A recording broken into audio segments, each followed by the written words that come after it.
I've got a question for you. Have you ever experienced financial stress? You most likely responded positively if you're not a prince, a little child, or a trust fund baby. Many people frequently feel there isn't nearly enough to go around. You're continuously forced to weigh your options, and it never feels like you have complete control over your finances. The front of a $1 bill is the perfect place to start when you need some motivation. I'm not talking about the bill directly, but I'm referring to George Washington. In addition to serving as the country's first president, General George Washington led the haphazard Continental Army during the Revolutionary War. Although it must have seemed like he never had enough warriors to go around, he could show that Army's victory over the most potent combat force on the planet by devising a strategy. And you are going to be doing the same for your budget. Consider George as your role model and take control of your finances. Each dollar represents a soldier in your army, and your budget serves as your battle plan. I'm aware that budget tends to make individuals want to disappear. In actuality, only 32% of couples maintain any type of written budget, per a 2016 Gallup poll. Would a military wish to follow a commander who was improvising as they went along? But if you were a soldier, would you like to pursue a general improvising as he went? Many people mistakenly believe that creating a budget involves making predictions about your future income and spending preferences. However, the best budgets are those that you use in the current currency. In the end, you cannot command warriors who don't exist. The amount of money you currently have in your bank account determines the size of your army, and as a general, it's your responsibility to assign every one of those soldiers a task. Decide how much of your $10,000 total, which is spread across your accounts, you will spend this month, and how much you will put aside for savings. We must decide how much we are now spending to decide how much we want to pay. I want you to print your most recent 3 bank statements and classify each expense into one of the following 5 groups. Number 1, essentials. You need these items to function: rent, utilities, food, fuel, auto loans, and health insurance. Anything you require to survive or perform your job well. The list is supported by data and is consistent over time and space, but it can change as your circumstances do. Number 2, security. These costs improve your ability to manage your money, such as setting up an emergency fund or paying off debt. However, don't include credit cards twice in this category. Groceries purchased using a credit card should be listed under essentials. Number 3, goals. This is money you set away to accomplish important life goals, like saving for a down payment on a home, launching your own business, or even taking a memorable trip. Create a deadline for your objectives and then work toward them.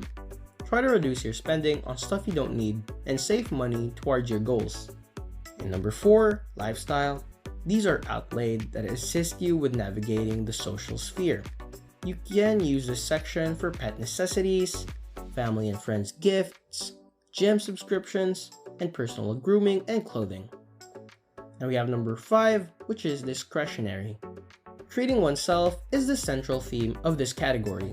Purchasing a video game, renting a movie if you still do that, treating yourself to a good dinner, or getting a massage. Everyone has different priorities, but you can use this as an intelligent battle strategy template by placing the most urgent requirements at the top and the more flexible ones towards the bottom. You may begin distributing your soldiers' tasks for the upcoming month now that you know how much you typically spend on these areas. You probably have some extra cash if you don't live paycheck to paycheck. However, don't let the soldiers idle away their time. Determine why you're saving them. Is it for a trip to Hawaii or an emergency fund? Savings with clear goals are far more difficult to steal from. Congratulations!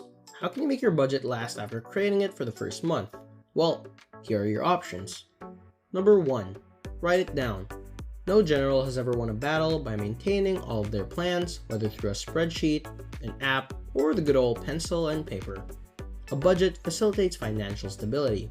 A budget makes it simpler to save for significant expenses like a car or home by keeping track of spending and sticking to a plan. It also makes it easier to pay bills on time and accumulate an emergency fund. Number 2. Update it. Every month, we strategize since the situation on the ground will likely change. As a result, you'll have fresh troops available for future fights. Adjusting the budget places spending restrictions at a more practical level and aids in determining sales targets. Budgets and projections are made before the start of a fiscal period, before it is amended and fixed for at least a quarter. Number 3. Use advanced technology. No one has to keep a checkbook by hand.